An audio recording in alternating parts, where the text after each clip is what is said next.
Bwana Yesu asifiwe, Bwana Yesu apewe sifa. Ninakusalimu kwa jina la Yesu. Kwa majina yangu mimi naitwa Shujaa wa Yesu.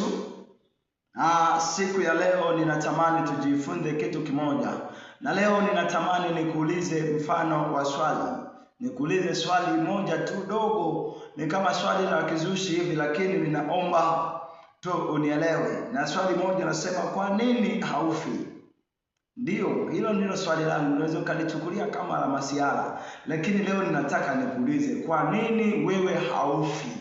Au wewe umefanya nini ambacho kinawazidi wengine wanafariki, wewe unabaki siku zote?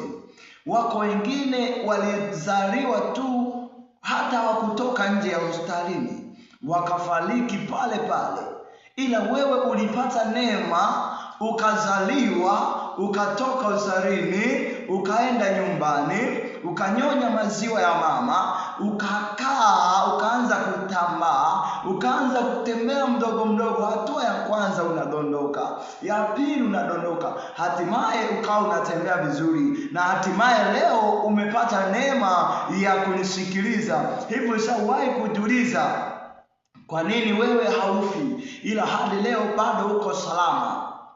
Umesafiri na watu wangapi? Wewe umeshawahi kusafiri?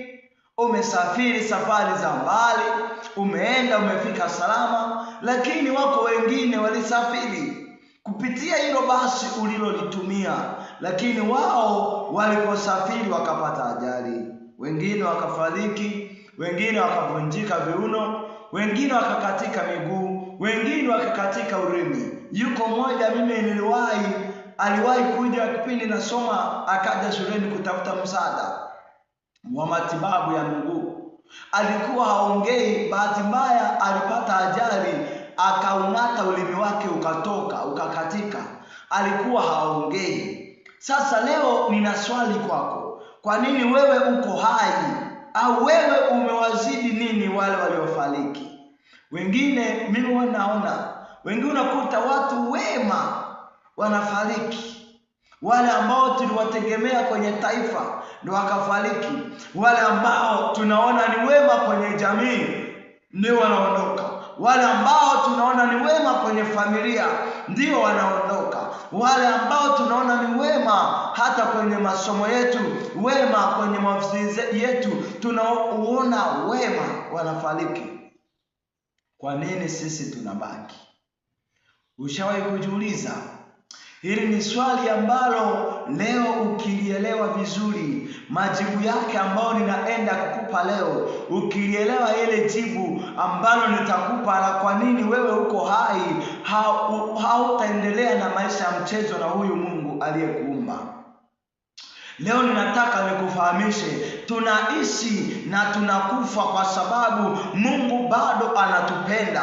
Ndio maana ile Mathayo 4 ule mstari wa 4, Yesu akasema hatuishi kwa mkate tu, maana imeandikwa mwanadamu hataishi kwa mkate, ataishi kwa kila neno litokalo kinywani mwa Bwana. Ndio maana ninakwambia, mtu ambaye ana kibali cha kuishi kwa Mungu, hata uroge namna gani hata kufa, hata ufanye kitu gani kibaya kwake hata kufa, hata umtukane umseme mabaya, hata uende mpaka wa nchi fulani kutafuta dawa ya kumuua hata kufa, hata utengeneze ajali na makombola ya kila namna, utaleta ajali, lakini atadondoka, atajikumuta na ataendelea na safari. Huyo mtu anaishi kwa sababu Mungu amesema aishi. Ndio maana hata leo niko kukutangazia wewe uliye hai, kama wewe ni mgonjwa ambaye wewe uko hai, kama unapitia changamoto, wewe unanisikia, hata kama unapitia mambo magumu yanayoumiza roho yako. Wako watu wengine wamefariki lakini bado wanaishi. Mawazo yao yamefariki, maisha yao yamefariki, uchumi wao umefariki, afya zao zimefariki, lakini bado wanaishi. Hiyo ni neema ya Mungu, lakini bado wanaishi. Hiyo ni neema ya Mungu, bado wanaishi. Ila leo niko kukueleza habari hii. Wenda unaumwa, wenda madaktari wamekukataa, wamesema kwamba hatutaweza hatutaweza kukuponya, hatutaweza kukusaidia. Huduma yetu imefika mwisho. Lakini sikiliza nikwambie, yuko Yesu Kristo ambaye wao wakitabiri mwisho, yeye anatabiri mwanzo. Wao wakitabiri kwamba hautajenga, yeye anasema ninaona bosi fulani hapa, ninaona mtu fulani hapa, ninaona jamaa fulani hapa litajenga nyumba nzuri. Wao wametabiri hautajenga. Wao wanaona utafariki ugonjwa.